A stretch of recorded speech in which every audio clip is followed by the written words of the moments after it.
مسلمانوں، کیا تم یہ چاہتے ہو کہ اپنے پیغمبر صلی اللہ علیہ وسلم سے اسی طرح کے سوال کرو جس طرح کے سوال پہلے موسیٰ سے کیے گئے تھے؟ اور جس شخص نے ایمان چھوڑ کر اس کے بدلے کفر لیا تو یقیناً وہ سیدھے رستے سے بھٹک گیا۔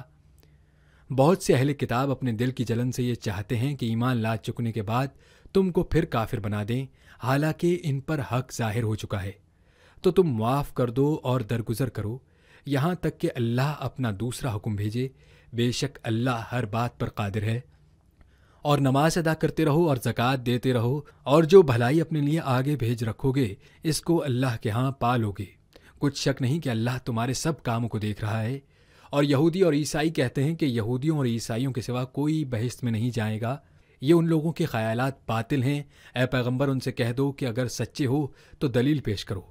ہاں کیوں نہیں، جو شخص اللہ کے آگے گردن جھکا دے یعنی ایمان لے آئے اور وہ نیکوکار بھی ہو تو اس کا صلہ اس کے پروردگار کے پاس ہے، اور ایسے لوگوں کو قیامت کے دن نہ کسی طرح کا خوف ہوگا اور نہ وہ غمناک ہوں گے۔ اور یہودی کہتے ہیں کہ عیسائی رستے پر نہیں، اور عیسائی کہتے ہیں کہ یہودی رستے پر نہیں، حالانکہ وہ کتاب الہی پڑھتے ہیں۔ اسی طرح بالکل انہی کی سی بات وہ لوگ کہتے ہیں جو کچھ نہیں جانتے، یعنی مشرک۔ تو جس بات میں یہ لوگ اختلاف کر رہے ہیں اللہ قیامت کے دن اس کا ان میں فیصلہ کر دے گا۔ اور اس سے بڑھ کر ظالم کون جو اللہ کی مسجدوں میں اللہ کے نام کا ذکر کر کیے جانے کو منع کرے اور ان کی ویرانی کے لیے کوشش کرے؟ ان لوگوں کو کچھ حق نہیں کہ مسجدوں میں داخل ہوں، مگر ڈرتے ہوئے ان کے لیے دنیا میں رسوائی ہے اور آخرت میں بڑا عذاب۔ اور مشرق اور مغرب سب اللہ ہی کا ہے، تو جدھر بھی تم رخ کرو ادھر ہی اللہ کی ذات ہے، بے شک اللہ صاحب وسعت ہے، باخبر ہے۔ اور یہ لوگ اس بات کے قائل ہیں کہ اللہ اولاد رکھتا ہے، نہیں، وہ پاک ہے، بلکہ جو کچھ آسمانوں اور زمین میں ہے سب اسی کا ہے اور سب اس کے فرما بردار ہیں۔ وہی آسمانوں اور زمین کا پیدا کرنے والا ہے، اور جب کوئی کام کرنا چاہتا ہے تو اس کو ارشاد فرما دیتا ہے کہ ہو جا تو ہو جاتا ہے۔ اور جو لوگ کچھ نہیں جانتے یعنی مشرک، وہ کہتے ہیں کہ اللہ ہم سے کلام کیوں نہیں کرتا یا ہمارے پاس کوئی نشانی کیوں نہیں آتی۔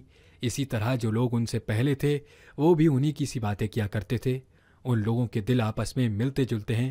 جو لوگ صاحب یقین ہیں ان کے سمجھانے کے لیے ہم نے نشانیاں بیان کر دی ہیں۔ اے پیغمبر، ہم نے تم کو سچائی کے ساتھ خوشخبری سنانے والا اور ڈرانے والا بنا کر بھیجا ہے، اور اہل دوزخ کے بارے میں تم سے کچھ پرسش نہیں ہوگی، اور تم سے نہ تو یہودی کبھی خوش ہوں گے اور نہ عیسائی، یہاں تک کہ ان کے مذہب کی پیروی اختیار کر لو۔ ان سے کہہ دو کہ اللہ کی ہدایت یعنی دین اسلام ہی ہدایت ہے، اور اے پیغمبر اگر تم اپنے پاس علم یعنی وحی الہی کے آ جانے پر بھی ان کی خواہشوں پر چلو گے تو تم کو اللہ کی پکڑ سے بچانے والا نہ کوئی دوست ہوگا نہ کوئی مددگار۔ جن لوگوں کو ہم نے کتاب عنایت کی ہے وہ اس کو ایسا پڑھتے ہیں جیسا اس کے پڑھنے کا حق ہے، یہی لوگ اس پر ایمان رکھتے ہیں، اور جو اس کو نہیں مانتے وہی خسارہ پانے والے ہیں۔